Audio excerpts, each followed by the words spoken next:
Hey everyone, this is Alice, and we're here for a plan session for April. It is 30th of April, which is the last day, which means that load starts tonight.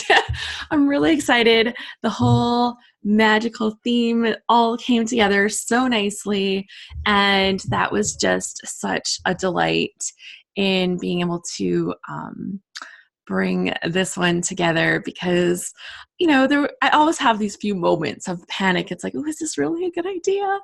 But now that all the prompts are created and the pages have come in and videos are being made, I don't have them all done. Just confession, if you're new to this, I don't have like all 31 days of videos done. They kind of happen throughout the month. I try to get a little ahead so that we're not panicked, but yeah, they don't all happen ahead of time. Um, but yeah, there's a lot of things that go into the little planning stages, and I kind of have finally reached the point where it's like, okay, I know how to do a load. Only took 3 years, that's all, but it's good. Um, and I think that for everybody at some point or another, we have a big project like that. Sometimes it's participating in load, but sometimes it's other big projects that we have going on in our life. And I think that especially if it's something that repeats, it's worth kind of coming up with a system for it so that you know how to attack it. And that has been very helpful for me. During the last load, what I did, let me have a look here, load 219, I actually created myself a little notebook so that I could have all of the moving pieces together in one place. But it also gave me a chance to have checklists so that I can be like, that's done, that's done. It gave me a quick way to refer back to like things like prompts and stuff like that. I'm not showing this because there's no sneak peek can happen. But yeah, like all of those things were able to be together in one notebook, which was super helpful. Plus, it gives me that list for next time so I pull this out and it's like, okay, I need to make those little screens that say day 1, day 2, day 3. I need to make the little screens that say your story prompt, your technique prompt, different little steps like that. And as I have now that I have like more defined system, that's been very helpful. So do you have anything that relates in your life, like this repetitive thing that happens maybe every year, every few months, something like that, where you setting up a system has helped for you? I'd love to have examples of that. Another thing that happens personally, I'll let you type, but another thing that happens for me is I coach swim club, and actually that starts tomorrow. So May 1st is a big day in my life. I've been the head coach of our swim club for like 7 years now, I think. And it's super fun, very fulfilling, really love doing it. But getting the planning and getting everything set up, coming up with coach schedules, it's funny because it's one of those situations where you can plan ahead to a point, but until we go through our first week, we can't actually solidify a lot of our plans. And even in planning your sessions, like I have my practice plans from last year, but depending on the group of kids and the skills they have, you can't just say, okay, this is what we're doing today. We did this last year. We did this year before. You have to kind of tailor what we do to the people that are there. And we don't know that until the first week is over. So it's one of those situations, like you plan certain elements of it, but some of it you kind of just have to go with the flow. And it's both exciting and a little scary every year, I will confess. Amy says the best repeated thing I do is meal planning and meal prep. It's so much easier to stick to eating what we planned if it's ready to eat, and there isn't a lot of work to do each night when I'm too tired to cook. Yes. Okay, sorry, I might have read that a little backwards, but I think a lot of work to do each work night. Yeah. So exactly, like meal planning is huge, and I've actually been successful at certain times in my life. Let's just say not right now. But meal planning is huge. just by knowing what you're going to make, you can like shop for the groceries, make sure you have those things in the house, and then, yeah, just have some things prepped. That's huge. Um, and having a system for that, right? I used to try planning, and I'll just go down this little rabbit hole for a second. One thing I had tried was scheduling like a whole calendar. So basically, I'd have a calendar, and it'd be like, this day we're having meatloaf, this day we're having chicken wings, this day we're having this. Nightmare. That was like totally not the way to do it. What I did find that worked really good was saying, this week we're going to have chicken, this week we're going to have meatloaf, and this week we're going to have this other thing. And having those things on a weekly list, but allowing me to kind of see which night those fit the best into was the thing that allowed me to make it work, because sometimes stuff comes up and sometimes a night is really busy and you just don't have the energy for doing some things, and having something or on that list that's going to be super easy that was really important too. So that's been kind of my learning lesson in doing better with meal planning when I do it. Note to self, like that would be a very helpful thing going into this month of load. So being planned and ready for load, especially having meals, would be super helpful. So maybe I'll sit down with my husband and say, hey, can we come up with a little plan? So Margaret says, I travel a lot, and over the years I've developed checklists and packing lists, and it makes it so much easier. I 100% know how that is. And I normally have a checklist for packing, and I did not use it when I went to Maui here recently. And I got there and I'm like, oh, I didn't pack this. And, oh, I didn't pack. Like there was a few things. I had picked up some Costco tankinis because they're not expensive. They're good for sitting in the pool and stuff. There was a hot tub at our hotel. And forgot to pack them. And usually I just toss things into my suitcase, but they hadn't been tossed in. So yeah, I forgot a couple of things that would have been really nice to have. So checklists and packing lists. I will say one of the things that I did get, I think I saw an ad on Instagram or Facebook or whatever, and it was just these little mesh zippered bags that you put your stuff into, and then you put those bags into your little suitcase. And my husband and I don't pack like a checked bag when we do most of our travel. We just go with carry-ons. So I've got my rolling carry-on, that little rolling pink bag, and then I have like a larger personal item / purse / I actually stick my purse inside this other bag. But that has been so good. It makes traveling super easy. But you know how in security, every once in a while, they need to open up your bag and then everything is like, and you're like, no, I didn't really want my underwears and intimate kind of things being like opened up here in security. Like that's, just not something you want to share with the whole world. Having just these little zipper bags that go inside this has been super helpful for me. So that's just like super great trick. And I'm like, well, where was that my whole life? Natalie says that the checklist and packing list is such a great strategy. Have you made templates at all, like electronic, digital, scanned, photocopied, so that a skeleton of the basics are already in place for the next need? And I think that, having an actual list, I usually actually had one that I kept in my drawer in my bedroom because I would pack. So I'd keep it just in my night table, but it wasn't there last time. So I don't know if I had taken it out and lost it, but it might be time to make a new list. Maybe I could, good idea, note to self, do the list again, and I can laminate it and then just use like wet erase or dry erase marker, and then I'll have my checklist and I can just do it. So note to self, laminated packing list. So And Amy says that since it's just me and my husband, we usually stick to one protein per week and just make different meals out of the same meat.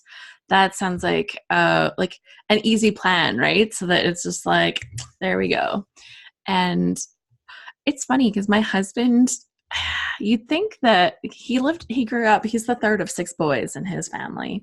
You'd think that, that would be a family that's well adjusted to eating leftovers. My husband hates leftovers. He's like, oh, but if I take leftovers and turn them into a new meal, then that's okay. But otherwise, he doesn't like leftovers. And I'm like, I am that person that's like, there's leftovers in the fridge. I will eat that because that means I don't have to make something new. I'm like all over that. No problem. Like, there's never that point where we have to throw away leftovers because I took care of those. Dion says, put a copy in your carry-on to check off. Perfect. Yeah, like usually what I do is I take my suitcase out a week before we go, and then I start throwing things into it. Oh, don't forget that. Don't forget that. And yeah, apparently a few things didn't make it. So my list would have been very helpful. Not that we suffered. Trust me, we didn't suffer. We had a lovely condo. It wasn't like super fancy, but we had a nice condo to go to. And because we did a vacation rental, there was all these extras included, like the little beach chairs that you take to the beach, like the Tommy Bahama chairs and the grass mats and a cooler bag, and just all the things that you would need for your little adventures were included. And I have to say, like, super helpful, super wonderful. Oh, I don't think we left a review on the site because my husband, let's just say, he probably didn't do that. So we need to do that. So let's talk like about, so that's like kind of like around those big events, and something that you might do repeatedly, and that becomes very helpful. But there's other things in our life that sometimes can be harder to plan around. So I was going to talk a little bit about that. Let's pull this out of my book. I have this lovely little Webster's Pages little book, and it has several elastics. So I'm usually packing a few different books in there depending on what my needs are. But I started this one as like a bullet journal to kind of track things for 2019. So I'm not doing like monthly type things in here. It's more things that carry through the whole year. I actually do like a little monthly planner. This looks fancy, but it's like very simple. Yeah, it has the calendar, it has the little pages where you write the stuff. This has the whole week at the top, and then it has little flip through pages, like little Dutch door pages. So this has been very helpful for letting me see everything at a glance, but also get into some more details. So that's been really good that way. But then this kind of gives me the chance to look at some bigger goals. And I'm still adding to this. I'm still adding some goals, but just things like I've added like a reading list for this year because I haven't been reading a lot in the last few years. And since I was a kid, I loved reading and needed to do more of that. So I've added my reading list where I'm adding my books. My goal is 1 book a month, which doesn't sound ambitious, but compared to last year, it's really good. So I'll accept it. And then I've got like room to list books that people recommend or I'm told about. Often if I'm on the go, I add them to my phone and then I can write them in here after. And so then when I've read them, they make it onto the library list there, so the reading list. So that's been good. Also in here, I wrote about my big dream, and my big dream is going and spending like part of my year in Hawaii. I said 6 months every year, but I'm actively working on my husband to see if we could maybe spend a couple months there this fall/winter. I don't know if we can do that or not, but I think if I don't try, right? What is the, what is stopping us? Like our family, our kids are like grown, right? Like one has bought his own house and moved out completely. The other's here, but you know, how long is he going to be here and whatever. We're not at the point where we're ready to like sell our house and kind of do some kind of big dramatic thing in our life. But I've been talking to him about maybe doing a test, like a trial run. So Dion says, if you have the opportunity, I would say go for it. And I think it's about creating that opportunity. Like, I think that if we pushed, we could make it work. Like his work hasn't been super busy, but he has a person that works with him who like we've almost had to lay off like so many times in the last 4 years. Like it has not been good. But because we have him, Jonas could still kind of do work from away for a while, right? We couldn't run that full time from somewhere else, but for a while we could make that work. And turns out online stuff for scrapbooking and whatever, I could do that. And there's a good scrapbook store in Maui, just saying, like we went. I will have a video, I hope. I'm hoping the audio is okay. That's the biggest thing. I did do a tour of the island papery, so I hope to show that off soon. One of my big concerns was building our emergency fund. I just felt like that I needed to have money sitting in a fund so that if something happened in our life dramatic, that there was going to be money that we could access quickly for that. So I've been working on building that for a few years now. I'm getting to the point now where I'm a little comfortable, but not enough. So it's exciting to see, and to actually see it as I build my wall here is exciting. It's slow going, but you know, at least it's going. I have a tracker for my 100-day project. I've missed 2 days, guys. I've missed 2. But you know, it's okay. And then I haven't added in yet, but I wanted to do a little bit more stuff with goals, and maybe a page about travel and places that we go, so I can kind of have like a schedule of big events from the year I'd like to put into here. So there's a few more things to go. And I think just by having this book that is like the big stuff from the year, that's been kind of inspiring, and it really helps to kind of help me see the progress, but also to have that place where I can kind of have everything together. John said, my husband and I took 5.5 months traveling for our honeymoon, and we were so glad that we made that happen. Wow. That is like so cool. 5.5 months. I love that emergency fund tracker. I'll have to try that, as we need to build one up too.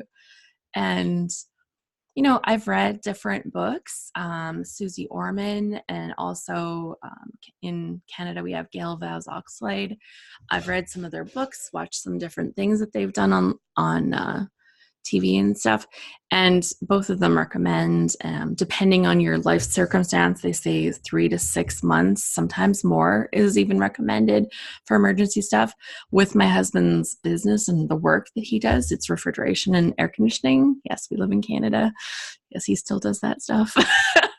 Grocery stores need cold equipment, just to give you perspective, because it's not a lot of air conditioning lately.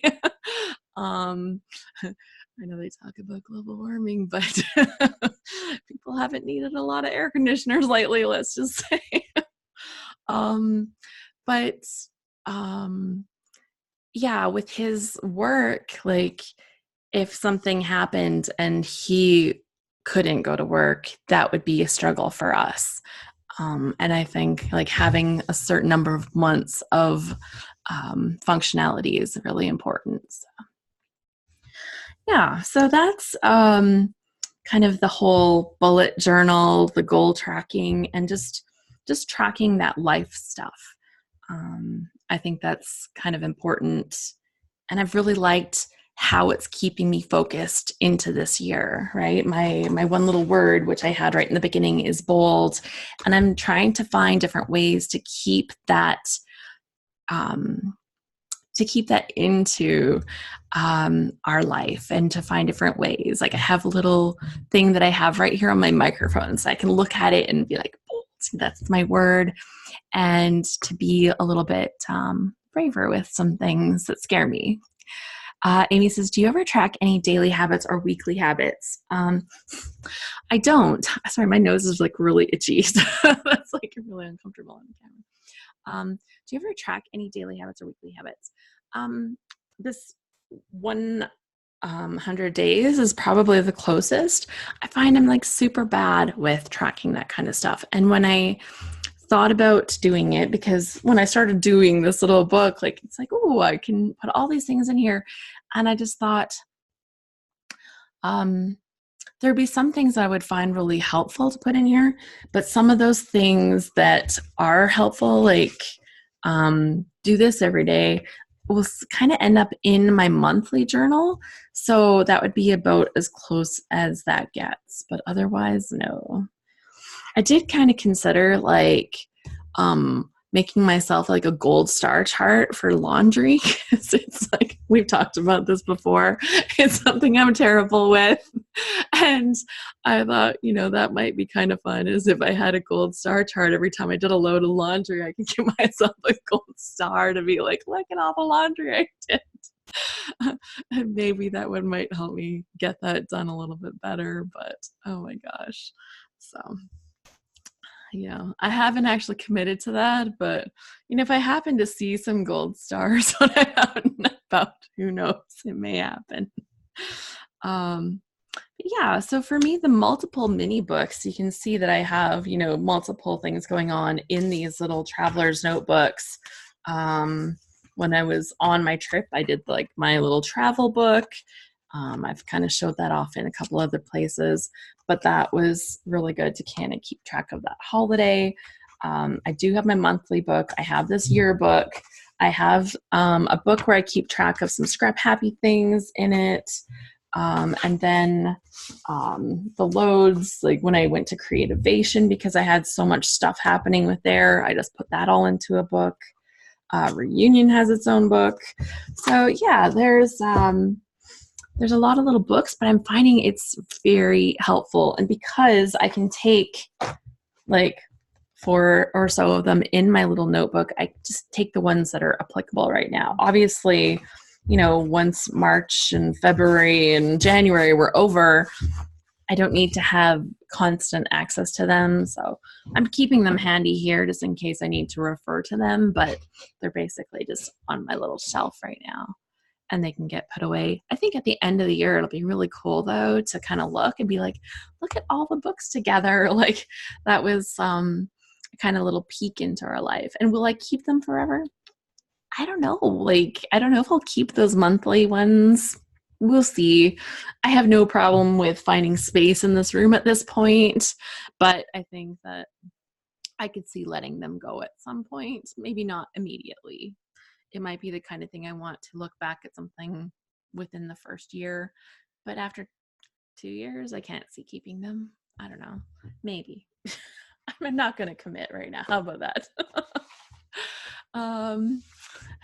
Diane says, Amy, I used to try and track things I was doing on a daily or on a monthly tracker, and I usually fell off the wagon with tracking it about halfway through. Then I switched to doing it weekly and only focus on a handful, which seems to be working better for me. So that's really good. Even with my 100 days, I don't actually like put the little stamps in the book every day. I kind of wait for a few days and then I'll add them in. Like I am trying to mostly share the stuff on my Instagram. If I don't share it, I'm okay with that for a day or two, but I have had 2 days where I didn't actually work on projects.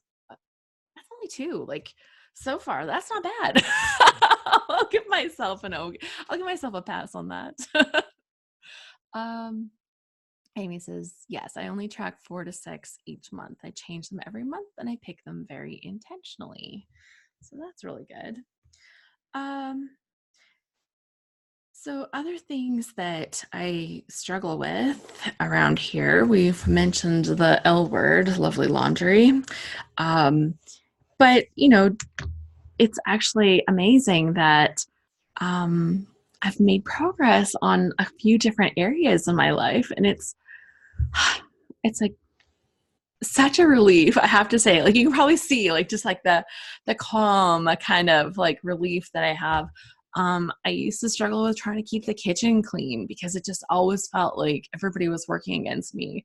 Well, um, now that my son is grown and he's living here rent free at the moment, as he just got a job, and um, I'm really getting on his case. And like while he was away off at school, my husband and I finally found that flow between us where that kitchen counter is like clean, like totally empty, nothing on it.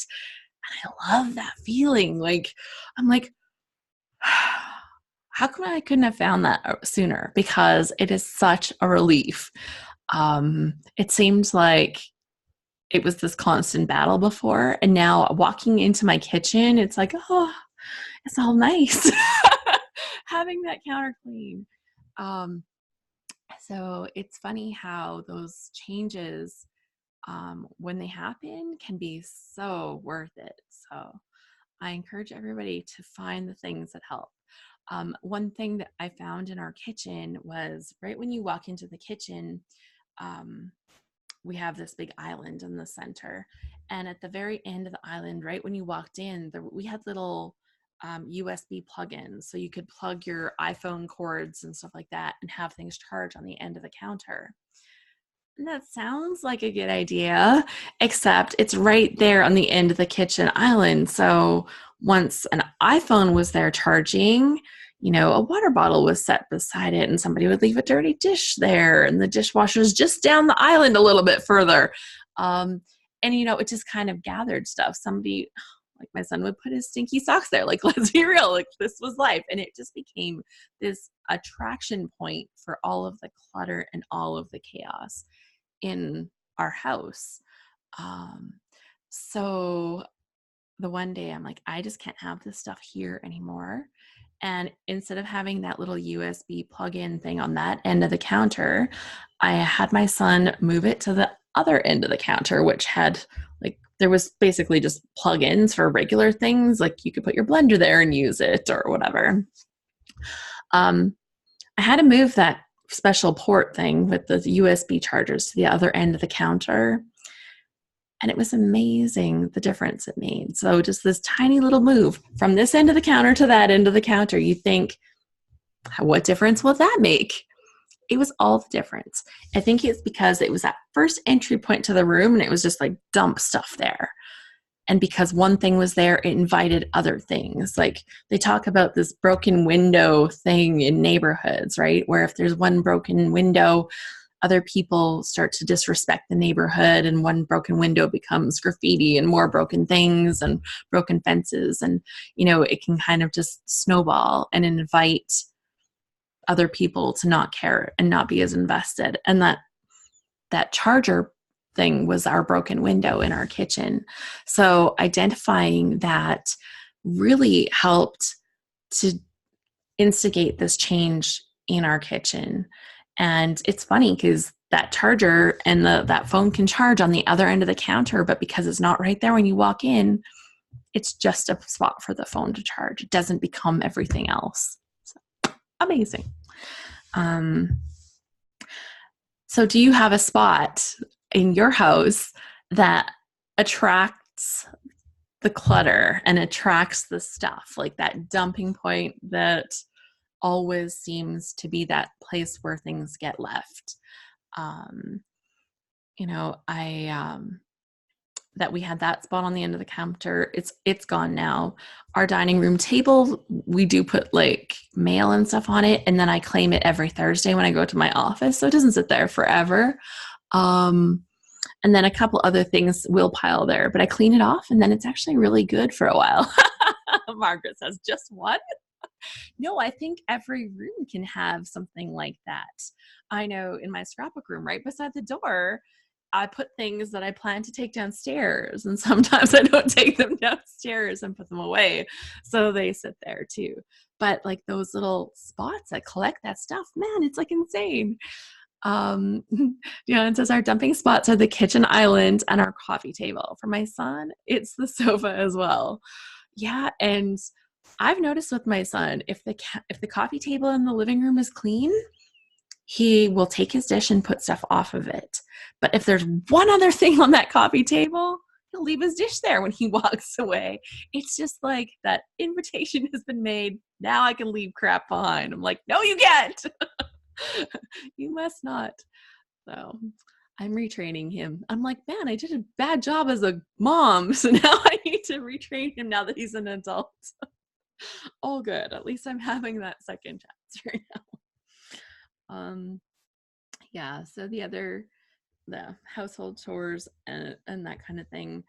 But overall, like, I think we've found a point of functionality as far as most things like that are concerned here.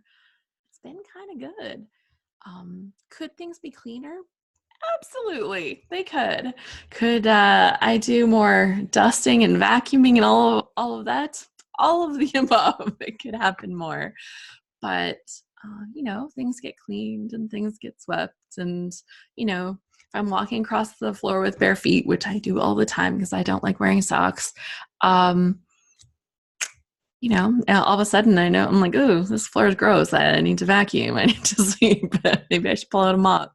So, it's finding that functionality. The other big thing around here, and I don't know how it is for your houses, but bookkeeping, keeping track of paperwork and stuff, papers are just like insane. Like they multiply. Like, you set down a paper and it's like they instantly do that without anybody even helping, I swear. And because we're running business, like I do books for my husband's refrigeration company, and then he has stuff with the airplanes, and that's became a company, and I have my scrapbook stuff, and yeah, so we have a lot of bookkeeping to do around here. Um, yeah, that was overwhelming. It's a lot more functional these days, but one of the things that really helped was I said, I am not equipped to deal with this. And honestly, I don't want to be. This is really not a place that I excel, and it's really not a place that I really want to excel. Um, Bookkeeping is like necessary evil, not something like, cool, I'm good. I want to spend more time with this. I want to spend as little time with it as possible. So we actually have a bookkeeper that comes and helps us once a week with that. And oh my gosh, like, it's knowing when to say no, right? Like, I think that really became the thing. It's knowing when to say no. Um, and I have another example. Like, years ago, I used to answer every single phone call that happened for our business. And basically, we were on call 24 hours a day. So if the phone rang at 7 o'clock at night, I was answering it. If I'm at the grocery store lined up at the till and the phone rings, like, it was forwarded to my phone, and there I was answering the phone. And it was just super disruptive, but that's our work. That's how we made our money. So you kind of do it. Um, but eventually we made it to a point where we could get an answering service, and then they would contact my husband. That's really mostly what I did. You needed to have a real person answering the phone for the business to be successful. So once we did that, I tell you, it was like my life changed right there. I took this big thing off of my plate, and suddenly days were just so much smoother. And so I think um, if there's like something on your plate that's like that big thing that's always interrupting you, or it's always like a struggle, is there a way um, to offload it so it's not your job? Like, and sometimes it has to be your job, or sometimes you need to supervise that job, but sometimes it's something that somebody else could do, whether it's like a paid somebody or not a paid somebody. Like, I've traded different things with my friends before and said, okay, well, if you do this, I'll do this.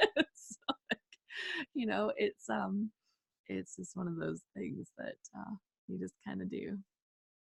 um yeah, so that's just another little exit. Um, yeah. So as far as scrapbooking goes, because I like to make kind of plans for the scrapbooking, um, as far as like planning to do it.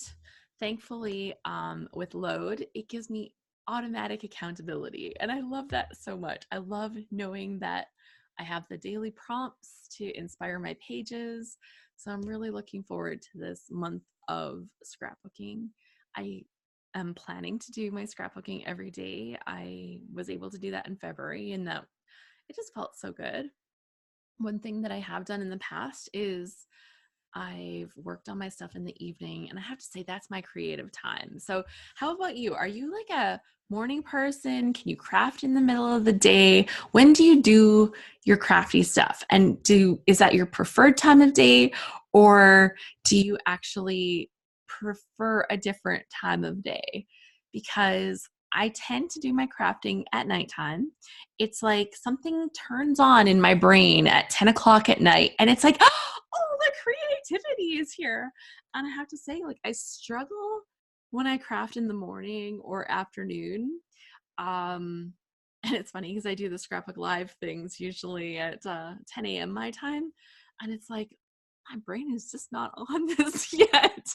I'm like, usually I can come up with something. Although I tell you the other day, I mean, like the ugliest paper. I messed it up and then I like restarted. Like, but I'm just cool with that. Like, I think people can see that I'm a real scrapbooker. But it's like 10 o'clock at night, something clicks. All of a sudden, I'm creative. But it's really tough for family life to live with that schedule. Amy says, evening and later at night. I go slow when I try to scrap other times of the day. Yeah. And it's like, I feel like I'm forcing it. Whereas at night, it's just like, ooh, I should try this. Ooh, I should try that. And all that creativity just happens. Dion says, I like to look at the prompt in the morning and think about it, and then we'll actually create in the evening most days. However, on the weekends, I can get started earlier if I've got the time. Margaret says, I'm an afternoon crafter, sometimes in the evening. I like to be a morning crafter, but it hasn't happened yet. Natalie says, my obliger scrapping, like for Load, usually needs to be done as soon as the boys are out the door for school. Whereas crafting, just for me, I tend to be an evening cropper. So Natalie is calling herself an obliger, which refers to Gretchen Rubin's Four Tendencies. So if you're not familiar, Gretchen Rubin has a quiz, and you can take it at gretchenrubin.com. I think /quiz. Like, I think that's where it is. And so it's based around habits. And we've talked about this before, but if someone's new, I'll give you like the little short thing. There's 4 different types of people based on how you meet inner and outer expectations. So if you're good at meeting inner and outer expectations and you just don't have a problem with that, you are an upholder. Lucky you. And if you have a hard time meeting inner and outer expectations, then you are probably um, uh, a rebel, and that they don't necessarily love that. Let me tell you. There's also people that are good at meeting inner expectations but struggle with outer expectations. That could be the questioner. Basically, as long as they feel that it's justified, they're happy to do it. And then there's the people like me, like Natalie, who are good with outer expectations. If somebody expects something from me, I will get that done. But meeting the things that I want to do for myself can sometimes be a challenge. So it's creating accountability, which is why Load is so good for me. I have that accountability. I have a deadline every day. I got to get that page done. It's got to be uploaded. Like, there are strict expectations. And so having that kind of accountability is wonderful. And, I just had like the best realization after our last Load. So we did the Load 219, the Wizard of Oz. We had 200 people that had joined the Flickr group. So 200 people. And that's amazing, right? So we've got Scrap Happy members. Some of them don't participate, so they haven't joined there. But then we had outside loadsters that came and joined us there. Out of the 200 people that joined the Flickr group, we had 76 people complete every single day. We had 76 finishers that scrapbooked every single day for a month, uploaded their pages every day for the month, that got the whole thing done. It was amazing. That was like the biggest number I'd seen yet while I've been doing these challenges. And I was just super impressed. So I had actually reached out to the company and I said, well, normally we need this many prizes. And they're just like, we'll hook you up. And I had to go and I actually had to order more prizes so that I could send out the rest. And it was amazing. Yeah, Natalie said, that's a really interesting statistic. Like, that is so cool. Like, that's a third, right? Like, we're so glad that we had so many finishers. And I was excited by that because it just shows that by getting into the challenge and by having that group atmosphere, whether you're an upholder, questioner, rebel, or obliger, like something about that challenge has resonated and helps people get to that finish line. And I love it. I love the encouragement that people leave on the layouts, like just all the things about it, I think really, really are great.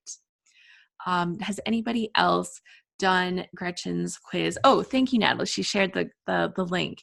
It's quiz.gretchenrubin.com. And Gretchen is GretchenRubin for Gretchen Rubin. Quiz.gretchenrubin.com. If anybody is watching. Dion says, I'm a questioner and it works for me. I've finished each one since I started with load 218. Yay! That is so wonderful. And it's good that that works for you as a questioner. I like hearing that because like I know my own experience, how it works for me as an obliger, but I like hearing that it works for a questioner too. That's wonderful. And I know that with an upholder, they can just say, I'm going to do this, and they'll just do it. So now, any rebels, that's what we need to know. How are the rebels doing with the load challenge? But yeah, I think that that level of accountability, and that's one of my reasons that load is so successful. And it's funny because every time I go into a load challenge, I pretty much always give myself a little bit of a free pass and be like, well, I might not make it through all of the days this month, but you know, if I do some, that will be good. I kind of give myself this. And you get to day one and you get that first prompt and you're like, oh, I got to do it. And after that, it's just like, I have that excitement and it's like, no, I got to do it. I got to do it. And once I reach like halfway and cross that halfway point in the month, there's like something that flips in my head and that free pass is gone. It's not like now that I would fail because now it's like super important. I got to finish this. I've got halfway. Obviously I need to get to the end now. So it's kind of funny how, I try giving myself like grace, and yet by the midpoint, I don't want anything to do with that anymore. Something about like that competitive spirit kind of kicks in, I think. And it's not like competing with other people. It's like getting to that finish, like, like a marathoner, I guess. Although don't ask me to run anywhere, please. So any other planning things that people have read that have really helped? Somebody suggested a book to me. I don't know if I have that on my reading list or if it's on a different one. Getting Things Done by David Allen. So that's on my list of things that I want to read. So that's on there. I haven't ordered that one from the library yet because I've got a couple other ones here on the side, but yeah, I think that that's going to be good. Yeah, as for like education, one thing that has been slacking, especially in the last month, is my online classes. So I have registered for a couple of online classes that are like longer period classes, and I have not been making any progress in them. So it's time to go back and review my online classes. I still want to accomplish more with my digi-scrapping this year. So I'm hoping that even though I'm coaching this month and we have load happening, I'm hoping that I can do like at least 2 days of this load that are digi-scrapped days. So, I think if I could commit to as much as a week, that would be even better, but I'm going to just say 2 days because I think that it's a little more realistic. And I've got a lot to learn still, but I'm excited because I'll just review Melissa's class. Oh, and if you're looking for stuff, I've been trying to get everything up on our site.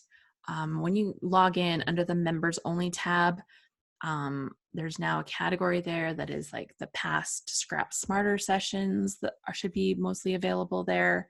I think the February one is not there, so I'll get the February one added to the Scrap Smarter.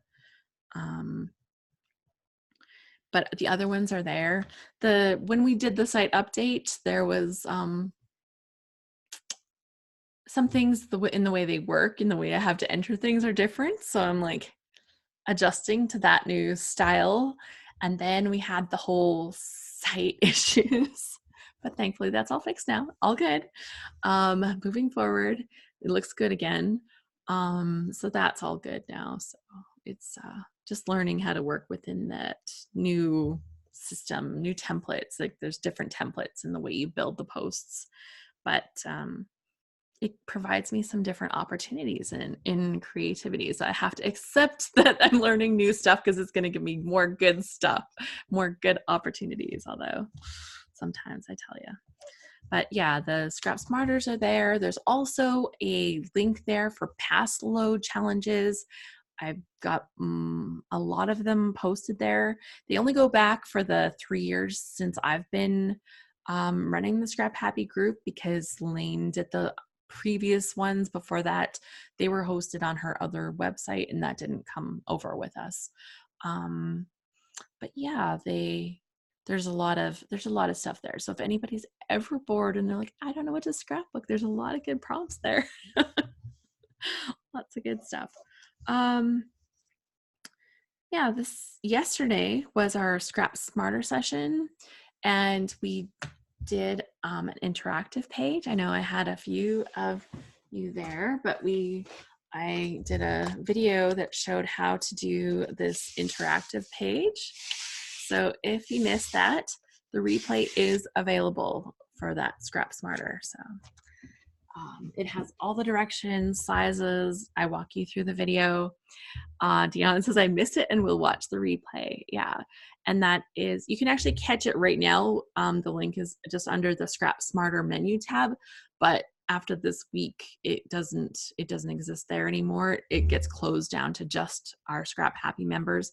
So then you have to be logged in, go under the members only tab, go to the Scrap Smarter, past Scrap Smarter sessions or whatever, and that's where they are. So yeah. And our calendar. If anybody wants to do one of our videos this year for like our monthly updates, let me know for our videos. But the I'll probably do the one that'll be coming out tomorrow myself. But hey, it's start of a new load. Very exciting time. So, and I plan to have it out tomorrow. It's not filmed yet, just saying, but I'll try. I will try. If it doesn't happen on the first, I'll get it by the second, okay? So I need a deadline. I'm giving myself a deadline. This is what you're doing, giving me accountability by May 2nd at least, preferably on the 1st. Natalie says that my weekly accountability meeting buddy will remember. Yes. So yeah, no, it's good, but I'm excited. Good month of scrapbooking ahead of us. Does anybody have any other planned things, any things that they've been struggling with, things that they've been thinking about that they'd maybe like to talk about, or just like go through or just like vent about something that's like happening in your life and you're like, oh, I can't believe I have to deal with this. Yeah, anything like that. I'm always willing to be ears, or that we can chat about it and see if we can like crowdsource ideas for you. It's kind of like the Scrapbook Live. I'm always like, guys, I need a title. it's time for help. So yeah.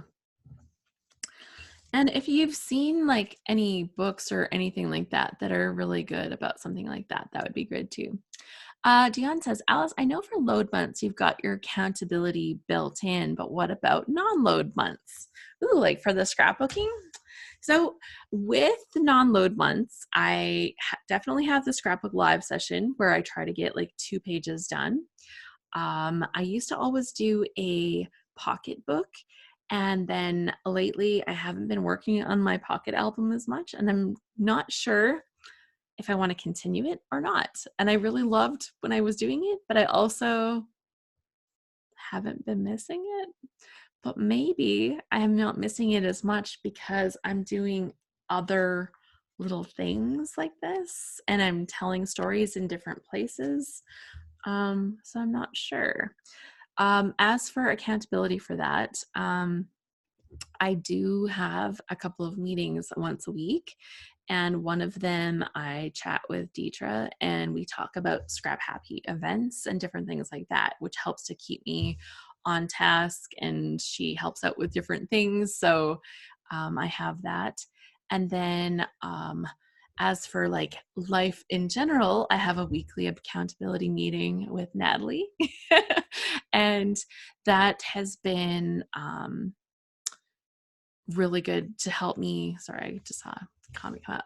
But that's been really good to help kind of keep me on track, not just with the work side of things, but with the life in as a whole. And I think that it helps me find that balance between going for the goals and keeping me on task with the goals, and also realizing that life happens and has its ups and downs, and you kind of have to be like, go with the flow, but then come back to the goal. Go with the flow and come back to that goal. And I think that that's been really good for me too. Dion says that's an interesting observation about less pocket pages because of creating elsewhere. Yeah. And what I found, like the reason I started doing pocket albums is because when I scrapbook pages that are about stories that I think of that I'm like, I need to tell this story in my book. But at the end of that year, if you're kind of looking back on the things that I created, it's not like I have like a year in review kind of thing. And at some points in my life, I did just like one of those little photo books like that you get printed up, and I did a photo book and it's like, ta-da, this is 2007. And that was good. Like that's my year in review. But I found that we kind of missed those daily life stories that just didn't seem like important, right? Because, I'm telling a story about this cool thing, or I'm telling a story about that cool thing, but I'm not necessarily telling like the daily life, the stuff that kind of becomes like, well, why would I scrapbook that? Like, if you took a picture of a cool thing that you ate, you might not scrapbook that, but putting it into a pocket book might be good, because then it's like that memory of, well, yeah, I always ate like bagels and cream cheese for breakfast or whatever it was, right? So it becomes a different story in a different context. And my scrapbooks were missing that context of life as I told individual stories. So that's why I started doing the pocket pages. And actually just hearing myself say this, it makes me want to sit down and do more pocket pages, actually. I will tell you, like right now, just hearing myself talk about it, because I think about the importance of that, what that gave us. And obviously it wasn't all just like bagels for breakfast. I actually don't even know if I have a picture of a bagel, but it's like the little things, right? Like the deer in the backyard. Well, I take a lot of pictures of deer in my backyard. I don't need to scrapbook them all. They visit a lot. That's nice. But The fact that I take those pictures regularly allows me to put them once in a while into my pocket album. And when you see that over and over, you start to realize how that's important to your life. And then maybe that actually turns into a page where I do focus on one page where I scrapbook about the deer and how valuable that is to me. So it becomes, this kind of cycle that where you kind of get to see what's important. Amy says, have you considered doing something like a monthly review of the eating, watching, listening, etc.? I've done a little bit of that. I think I actually did a couple pages like that in my, or did a page like that.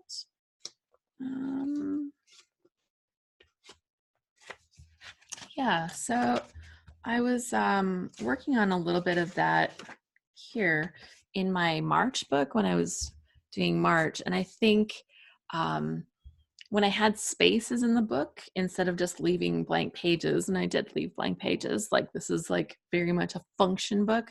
But when I had blank pages, and I'm working over here, I went back and I added in a couple little fun things just as I was playing.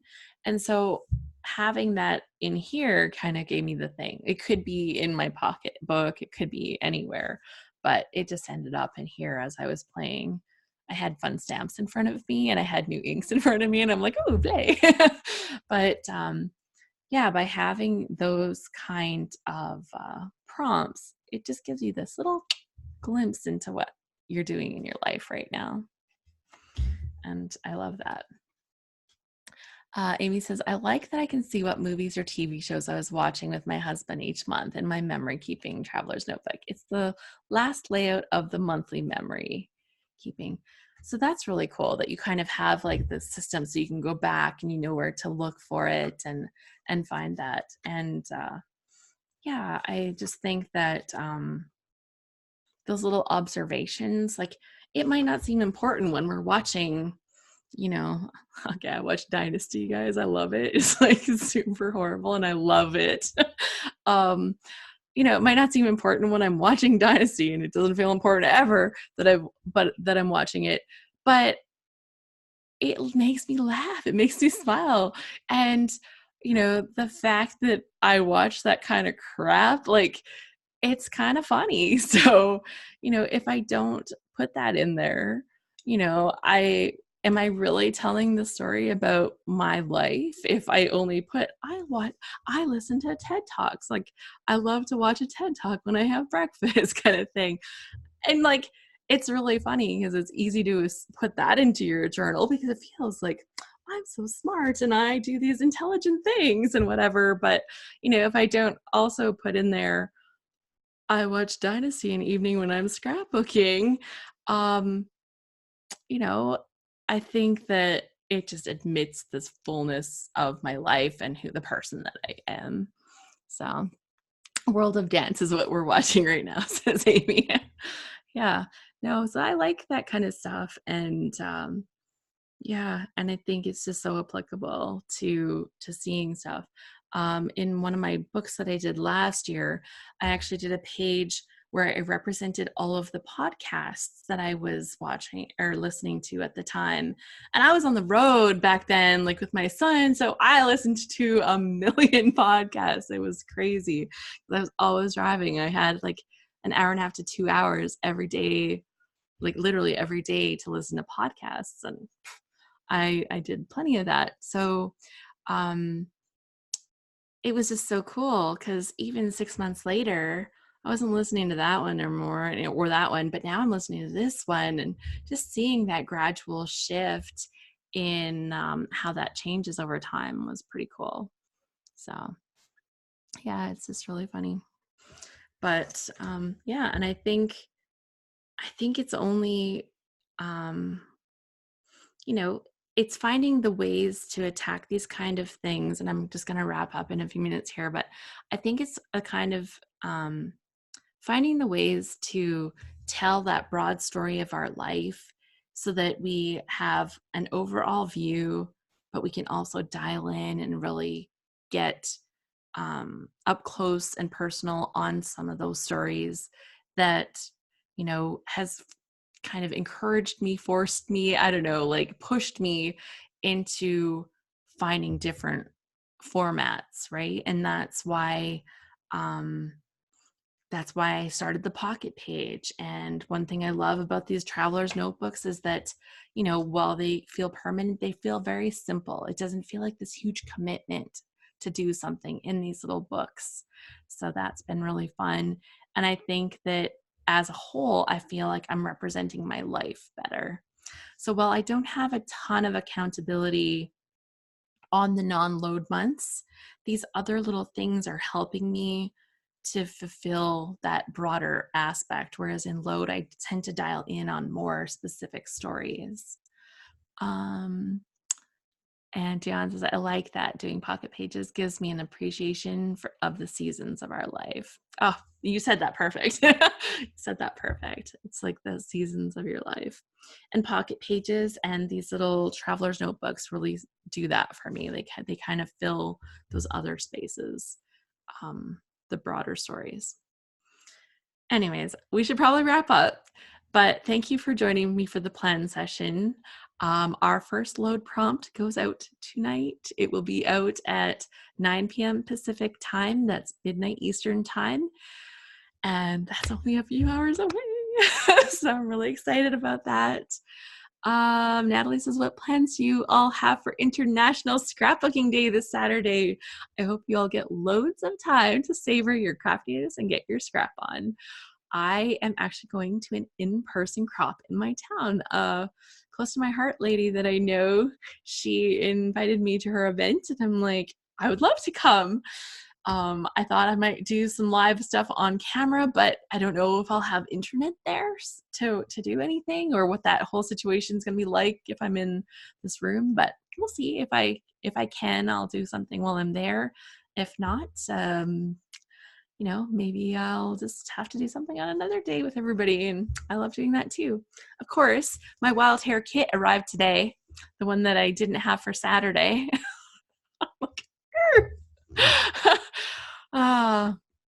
Anyways, Dion says, thank you so much, Alice. And ladies, I'll be scrapbooking for part of the day. And Natalie says, I'll see you there.